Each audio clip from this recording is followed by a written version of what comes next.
Hey everyone, welcome back to the Giant Talk. I'm your host, Desmond Jackson. I'm sorry it's been a while since I posted. It's been 2 weeks, I think, or maybe a week since I made an episode. Forgive me, and we're going to continue to make more episodes for you guys to listen to. But I just want to talk about how that a couple weeks ago, or 2 weeks ago, my last game for the football season was against, I think it was Riverheads.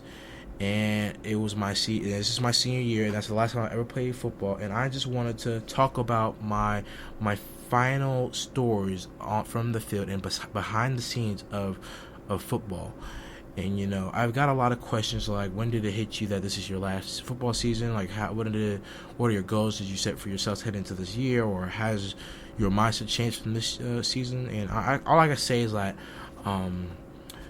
Like, when did it hit me was probably that our team captain, Mason Holmes, which he's a great guy, he kept telling us, like, hey, guys, like, this is our final season with each other.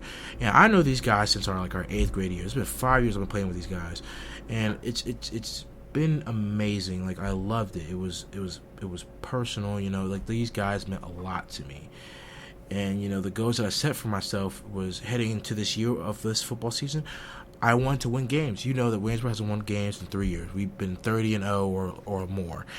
And, the seniors, all of us seniors, DeMonte Barber, Dalton Alshire, Mason Hose, Peyton Lau, Luca, Eli Morris, and Colin Cutts, and me, myself, we all came together to talk about, hey, we got to win games. We got to go out here and we got to set the tone for these guys, our younger guys, so they can come into this year or next year and win games for us so they can potentially make it to the playoffs. So our goal and my goal was to go into the season and, beat the crap out of people, and win games, because that's what all we wanted was to win. And, my mindset's changed after that. Like, when I was younger, my 8th grade year, I was the weakest kid. And, like, there's a kid there was 2 kids who are on JV or a lot smaller than me, like Nathaniel and Tristan. These guys are a lot, weaker, and I keep telling them, like, my 8th grade year, I couldn't lift for nothing, I couldn't do a lot, and it just takes a lot. Like, it just takes you and yourself to push yourself to be able to do what you got to do to get what you want. Like, I had to push myself further and further towards football to be able to be better. Like, I went home sometimes after practice, and I would just watch football tutorials, like how to get lower, how to do this. And I eventually got better and better over the years. And as I try to tell Nathaniel and Tristan, like, that's what you got to do. Like, it's not going to be easy. Like, football's not easy, guys. Like, if it was easy, everyone would do it. It's the hardest sport, in my opinion. I mean, so is wrestling. But when it comes to football, it's more so of, you got to understand it's not just you. It's a whole team.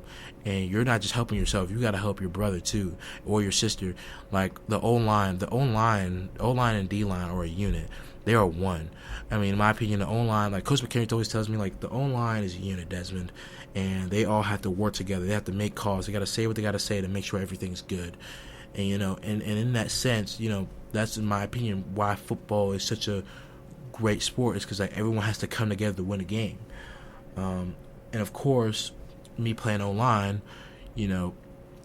I never liked D-line all because I wasn't as aggressive. But when it came to O-line, I was like, I could hit anyone I want and just beat them up.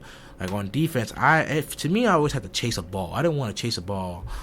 I just wanted somebody. And I know people would be like, oh, you could have went on defense and chased the ball in a person. Like, I don't want to do that. I'd rather be on offense and chase anybody I want. Because, like, literally, the O-line can hit anybody they want. I mean, literally. Like, you wouldn't even get in trouble for it. Like, Coach McKinney always tells us, like, hey, if you can't hit one person, hit 2 people. If you can't hit none, you better go full head on to somebody and just crack them. Like, that's all it is. And, and playing online has shaped me a lot, because it taught me how to work together with people. And it also taught me how to be able to stay structured. Because, when the O-linemen, they have to be able to hold pressure and make sure that pressure doesn't sink to their QB. And, it just taught me a lot in that sense. And I always loved football for that. Like, the O-line, because I played left tackle, right tackle, and guard. I played center here and there, but I hated center. Center's too much. Anyone who's a center, forgive me, but you guys got that. I have so much respect for you centers. Like, I couldn't even snap a ball. Like, I'll tell you, when I snapped the ball, went over my QB's head once or twice, and I, like, oh my gosh, Coach Bain would be like, Desmond, you gotta get the snaps right, and I just would never do it. But football's been a very interesting thing my senior year, and people who've helped me with this sport were probably my teammates, and especially my mother, Alicia Jackson. My mom, helped me a lot. It was usually just me and my mom growing up, and then I had siblings my whole life, and my mom taught me that I shouldn't be scared to try new things, and she helped me go to the gym and lift weights. Like, guys, I'm 280 benching 315. I know that's not good, and I don't really care to some people who says like that's not good, that you're just benching your body weight. Like, listen to me, I don't care. Like, in my opinion, I didn't think that I could bench 315. I could probably bench more, but I'm happy that I can bench 315 right now. And in that moment, like, I always think about my mom when it comes to the game. Like, my mom helped me so much, and my toughest moments where I had to push myself through things, like oh my gosh, we were running sprints one time my JV year because someone on varsity stole something. We had to run sprints on the bottom field back and forth until someone admitted it. I was about to quit. I was so tired. I was like, I'm done. But I continued to push myself because I was like, I have to get through this. Like, I didn't like football. I literally quit my 8th grade year. Like, I started football for like 2 weeks and quit. My mom forced me to get back in there after like 2 months, and I missed a lot of stuff. And in that moment, I was like so tired. I was getting ready to quit, but I knew I had to push myself to do what I got to do. And it became something. But the team has changed since our last seniors when I was on JV. Like, literally, our team has changed, guys. Waynesboro is becoming something more than it used to. Like, Waynesboro is starting to become more alive. Like, I'm loving it. I'm loving the sport. I'm loving everybody. And I'm gonna miss one thing about football, and that's what I'm gonna miss is the free food. Oh my gosh, team meal, free food. If you were a double roster, if you were JV and varsity, man, you got free food on Wednesdays and you got free food on Fridays. That was the best part about my life, man. I was like so glad I was double rostered. Until my junior year, I couldn't be double rostered no more because I was too old. But the team has changed, man. The team has changed, and we are becoming. I feel like next year we are able to win more games. Because, I am proud to say that Julian, Amari, Edwin, all of them, I'm proud of my O-line, my future O-line, to be able to take this, and Andrew, to take interest in Nathaniel, to take this into a new route. I believe they can do it if they were to push themselves to the highest limit. But this team has changed, and the one thing I really wish they could remember about me before I leave is that at our school we have a record board, which is like bench press, squat, and all that stuff.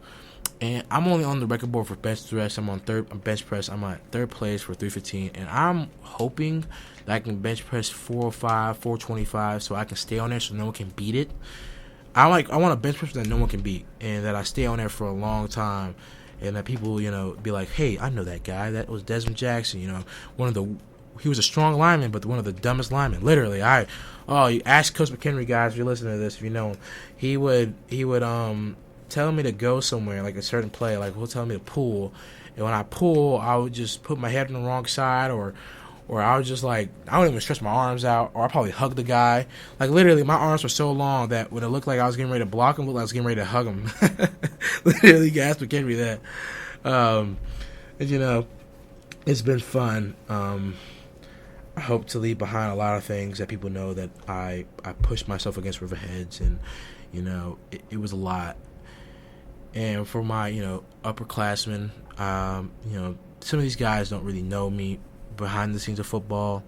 This being my final year with these guys, even though they didn't play football, it's really sad because these guys meant a lot to me. And I mean, they bullied me. Yeah, I was a weird kid. They bullied me. They picked on me. They did a lot of things. But these guys, they taught me how to grow.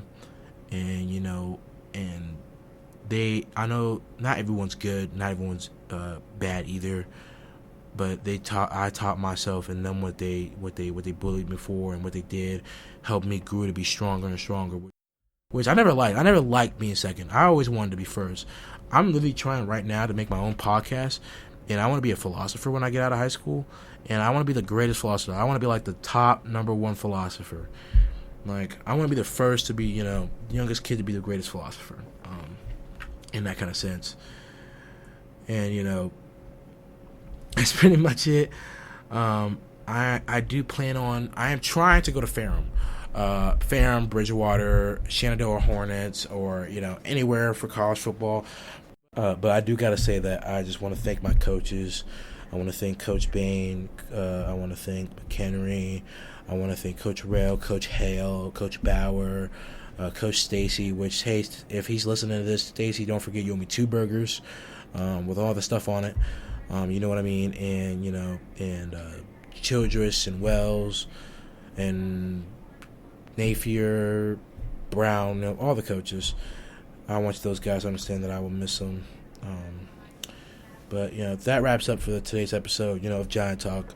Thank you guys for listening and supporting me through this, final season, some of you guys. And I just appreciate y'all for listening to this. I hope everyone stays safe. I'm your host, Desmond Jackson. I'll see you guys next time.